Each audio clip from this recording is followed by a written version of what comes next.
Trump ने बोला tonight the hell fire is going to be unleashed on Iran, यानी कि अब तक का सबसे बड़ा और भारी हमला ईरान पे होगा. The gates of hell will open on Iran today. तो अमेरिका के big missions are already in there. मैंने आपको बोला था B2 bombers. Trump has released a picture of B2 bombers accompanied by F-22s. They are in the air. और जो America के पास है the mother and father of all bombs, I think father of all bombs और mother of all bombs, एक America के पास है, एक Russia के पास है. That might be unleashed on Iran today. That might be unleashed on Iran today. और मुझे लगता है जिस पे भी अनलीश होगा वो जगह पूरी जाएगी, वो जगह पूरी जाएगी, क्योंकि आज भी 4 टैंकर हिट हुए. ईरान क्लेम कर रहा है मैंने 4 टैंकर हिट किए. 2 टैंकरों के हिट होने का समाचार है, 2 का कंफर्मेशन नहीं आ रहा. तो मोटा मोटा 4 टैंकर आज भी हिट हुए. Americans are preparing for a very very big and a massive strike on Iran and now heavy weaponry will be used. और मैं आपको बता दूं, अगर आप अमेरिका को ऐसे पुश करोगे तो बड़ा वाला जो बड़ा वाला होता, सबसे बड़ा वाला अस्त्र, उसको भी यूज कर सकते हैं और उस अस्त्र से पूरी चीजों को जला सकते हैं. क्योंकि ट्रंप के अमेरिका में गुस्सा आ रहा है, ट्रंप के अमेरिका में लफड़ा बढ़ रहा. और अब भी कोई ये कहने को तैयार नहीं कि लिंडसी ग्रैहम की मृत्यु कैसे हुई. Nobody is talking about the FBI investigation on Lindsey Graham's death. Nobody is talking कि Lindsey Graham के पोस्टमार्टम में भाई मिला क्या. कोई इस पे बात करने को तैयार नहीं. आपको लगता है ये नॉर्मल डेथ है? मुझे नहीं लगता ये नॉर्मल डेथ है. कहीं ना कहीं अगर मैं ट्रंप को स्टडी सही से कर पा रहा हूं, उसको भी गड़बड़ लग रही है. और आप समझिए जो पाकिस्तान वाला एंगल है उस पर भी आना है. और मैं आपको यहां बता दूं, अब मुश्तबा ने ट्रंप को क्या कहा, मुश्तबा ने ट्रंप को क्या कहा. पॉइंट नंबर 4, मुश्तबा ने ट्रंप को कहा है कि तुम शैतान हो, तुम्हारे साइन की कोई वैल्यू नहीं है, तुम जोकर हो, और तुम्हारे साथ वही सलूक किया जाएगा जो शैतान के साथ किया जाता है. यानी कि शैतान को जब लोग हज पे जाते तो पत्थर मार मार के मारते. That's a ritual within Islam. तो तुम्हें शैतान की तरह मौत के घाट उतारा जाएगा. ट्रंप का कॉफिन, ट्रंप की बीबी का कॉफिन, ट्रंप की बेटी का कॉफिन ईरान के बहुत बड़े स्क्वायर्स पे यहां लगा हुआ है. पर मैं आपको सच बताऊं, आज मैंने मौत का डर देखा कराची के आंखों में. कराची ज्यादा दिन नहीं टिकेगा, ऐसा मेरा मानना. कराची ज्यादा दिन नहीं टिकेगा. क्यों? क्योंकि अभी America has not gone to destroy a lot of things. पर वो फेज शुरू आ गया जब बहुत सी चीजों को डिस्ट्रॉय किया जाएगा, बहुत से इंफ्रा को डिस्ट्रॉय करके खत्म किया जाएगा. वो फेज आ गया है. ट्रंप को शैतान बोलना, ट्रंप को बोलना, और ट्रंप को बोलना भाई तेरे को हम निपटा देंगे. और सबसे इंपॉर्टेंट बात आपको पता क्या है? सूत्रों से खबर आ रही है, इंटेल रिपोर्ट है, मुश्तबा खमेनी ईरान में है ही नहीं. अगर मुश्तबा खमेनी ईरान में नहीं है तो ट्रंप को गाली कौन दे रहा, ट्रंप को धमकी कौन दे रहा, मुश्तबा के नाम पे दुकान कौन चला रहा है? क्या मुश्तबा जिंदा है? क्या मुश्तबा मारा गया? मुश्तबा अगर ईरान में नहीं है तो क्या रशिया में है? आपका दिमाग रशिया की तरफ जाएगा. But Russian ambassador has categorically denied Mojtaba is not in Russia. Where is Mojtaba? Mojtaba Turkiye में हो सकता है. Mojtaba can be in Turkiye. या मुश्तबा खमेनी पाकिस्तान में हो सकता है. वाह वाह, इमेजिन कीजिए, Osama bin Laden in Pakistan, Mushtaba Khamenei in Pakistan. वाह क्या मजा आएगा अगर ये खबर सच हुई. Mushtaba Khamenei in Pakistan. Boss मैं एक टांग पे नाचने वाला हूं, क्योंकि इससे बड़ा थप्पड़ अमेरिकन को नहीं पड़ेगा और इससे बड़ा दो मुहा सांप पाकिस्तान पकड़ के नहीं आएगा. और पाकिस्तान की जो गत बनेगी फिर, हाय हाय हाय हाय, जो आनंद आने वाला, that is going to be beyond imagination. Imagine Mojtaba Khamenei in Pakistan. संभावना है मुश्तबा खमेनी ईरान में नहीं है, और उसको आज मैं आपको वैलिडेट करके देख रहा हूं. या तो जिंदा है, नहीं है, या ईरान के बाहर है. रशिया गया नहीं, सीरिया वो जाएगा नहीं, तो जाएगा कहां बेटा? जाएगा भाई फ्रेंडली नेबरहुड पाकिस्तान. वाह वाह वाह. मैंने इसराइलियो मुश्तबा खमेनी मुझे लगता पाकिस्तान में भाई. Kindly take a note of it. Pakistan, Pakistan. देखो आप फिर आनंद क्या आएगा अगर मुश्तबा खमेनी पाकिस्तान में. सोचिए पाकिस्तान क्या क्या होगा, क्योंकि ट्रंप को गाली धमकी देने वाला ईरान में है ही नहीं. अब मैं अराची की एक बात बताऊं, अराची कह रहा हम लड़ाई बढ़ाएंगे, हम जवाब देंगे, हम ये करेंगे वो करेंगे, स्ट्रेट ऑफ हॉर्मुज हमारा हिस्सा, स्ट्रेट ऑफ हॉर्मुज हमारी टेरिटरी है, हम इसको नहीं लेने देंगे, अगर स्ट्रेट ऑफ हॉर्मुज में कोई आएगा तो पूरा युद्ध होगा। ये युद्ध पूरे रीजन में, पूरे वर्ल्ड में फैलाएंगे। और समझिए दो पार्ट है जिसको मुझे आपको बताना है। पहली बात है, मैंने मुश्तबा खमीनी पाकिस्तान में हो सकता है। दूसरी बात जो मुझे आपको बतानी है, boss, Bharat can be targeted. I am saying you with a lot of conviction at my command, बहुत जिम्मेदारी के साथ बोल रहा हूं, भारत को टारगेट बनाया जा सकता। सुमित भाई, भारत को क्यों टारगेट बनाएंगे? देखो भैया, सीधी सी बात है, मिसाइलों की रेंज है 2500 किलोमीटर, 2500 किलोमीटर से आगे वो जाती नहीं। सॉलिड फ्यूल भी है तो वो रास्ते में जाती, यूरोप बच गया, यूरोप रेंज से बाहर है, आपका अमेरिका रेंज से बाहर है, मिडिल ईस्ट की सारी कंट्रियों को आपने ठोक दिया, बचा क्या?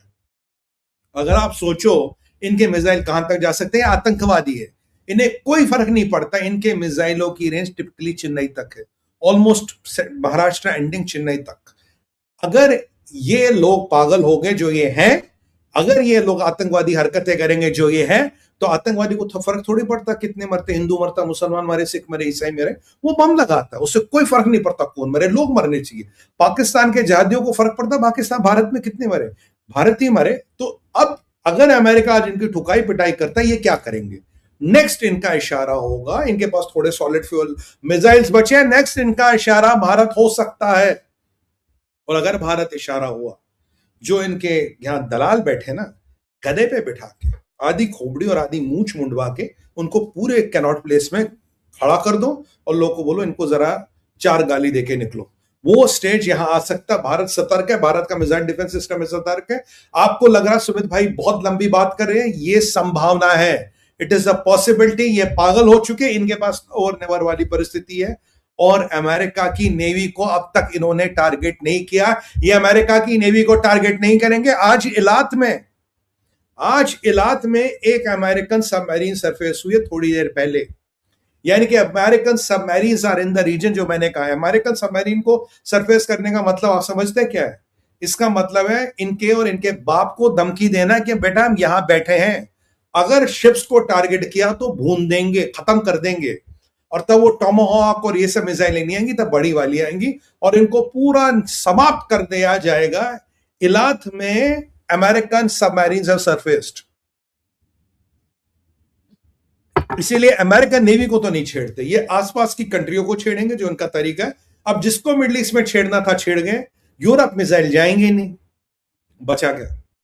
याद कीजिए खमीनी ने कहा था हनूद, यहूद हनूद भी टारगेट पे थे। So in all probability we could be targets, I am not saying we will be targeted, we could be targets, we need to be very very careful. अगर आपको लगता खमीनी के फ्यूनरल में गए, अगर आपको लगता हमने 4 अच्छी बातें कही, ईरान ने हमारी तरक्की की, doesn't mean anything, it doesn't mean anything. Bharat could be targeted, ये आपको बता रहा हूं। अब अराची पे सबसे बड़े रेवलेशन पे आ रहा हूं, जो आपके रोंगटे खड़े कर देगा। अराची कह रहा है जब से मुज्तबा खमीनी ने गद्दी संभाली है, उसको सुप्रीम लीडर डेजिग्नेट किया, मैं पर्सनली उससे मिला ही नहीं हूं।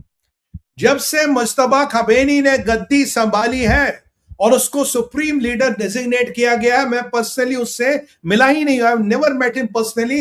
ये वही बात है जब अराची से पूछा गया था क्या खमीनी मारा गया, उससे कहा to best of my knowledge no.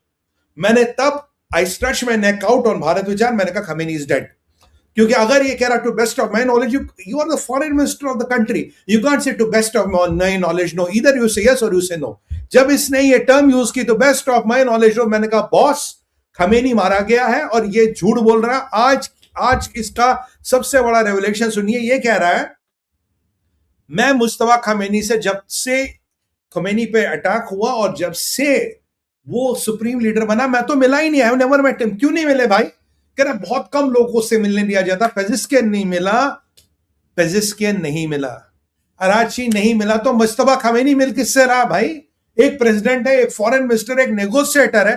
तुम तो कह रहे हो हमें मुज्तबा ने नेगोशिएशन का ऑर्डर दिया, मुज्तबा ने ये बोला नेगोशिएशन का। गिलाबाफ नहीं मिला, तो मिला कौन? गिलाबाफ कह रहा मैं नहीं मिला, पेजिस्कियन कह रहा मैं नहीं मिला, आपका अराची कह रहा मैं नहीं मिला, और अराची ने एक और बम फोड़ दिया। बॉस यहां चीजें में थोड़ा ट्विस्ट आता है। अराची कहता है कि इजराइल ने जो अटैक किया जिसमें खमीनी को सबसे पहले मुज्तबा का मसला निपटा है, तो अगर मुज्तबा से कोई नहीं मिला तो who has met Mustafa? How do we know Mustafa is dead or alive? How do we know he's surviving? How do we know कोई इसके नाम पे दुकान नहीं चला रहा? मैं कह रहा हूं इसके नाम पे वाहिदी दुकान चला रहा एंड सब पावरफुल मौलानास दुकान चला रहे वाहिदी के सपोर्ट से। और आपको एक और बात बोलूं, अराची ने एक और ट्विस्ट मार लिया, 2 ट्विस्ट मार लिया आज। कह रहा कि अगर 10 दिन पहले एमओयू हो जाता, यानी कि वो कह रहा अगर मेरे को पहले भेजा होता, मैं तो लारी जानी आज जिंदा होता। लारी जाने के मारे जाने की जरूरत नहीं, आज लारी जाने की मौत दिख रही है। अराची के चेहरे पे मुझे मौत का डर दिख रहा था। I could see the fright of death on his face because he knows that death is coming. तीसरी बात, सबसे बड़ा रिवलेशन, कह रहा बॉस जो खमेनी की डेथ हुई उस दिन इंटेलिजेंस ब्रीच नहीं हुआ। मतलब इंटेलिजेंस ब्रीच तो बहुत पहले हो गया था, उस दिन सिर्फ एक्शन हुआ।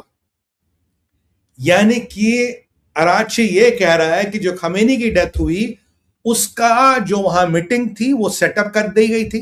somebody got everybody from the Iranian leadership there and Israel and Americans were knowing वो यहां आएंगे, तो इंफॉर्मेशन लीक नहीं हुई थी, वो एक सेटअप बनाया गया था। अराची का कहने का मतलब है वो इंफॉर्मेशन लीक नहीं थी, वो एक सेटअप था जहां इन सबको लाया गया और इनको मौत के हवाले किया गया। यानी कि जो मेरा आपसे अनुमान हमेशा है, मोसाद का एक सुपर एजेंट अभी आईआरजीसी के अंदर है, जिन सबको एक एक करके निपटवाने का काम करेगा, जैसे मामा शकुनी ने पांडवों के साथ किया था, एक एक करके सबको मौत के हवाले कर दिया। मामा शकुनी खुद भी मरे थे, but he had a problem with them, उसको he had a problem with Dhritarashtra and all that, आप जानते हैं, इतिहास जानते हैं। तो ठीक उसी तरह से यहां इंफॉर्मेशन लीक नहीं की गई थी, बट ये सेटअप बनाया गया था, लोग वहां आए और वहां शिकार बन गए। So there was no intelligence leak, intelligence had been given well in advance, intelligence was given well in advance. समझ रहे हैं कि एक व्यू रचना बनाई गई, एक समीकरण बनाया गया जहां सबको लाके उनका काम तमाम किया गया। ये अराची कह रहे हैं, अराची की 3 रेवोल्यूशन, मुस्तफा से मैं नहीं मिला, खमेनी की मृत्यु उससे ऐसे हुई, अगर 3 दिन पहले एमओयू साइन होता तो अली लारीजानी जिंदा होता।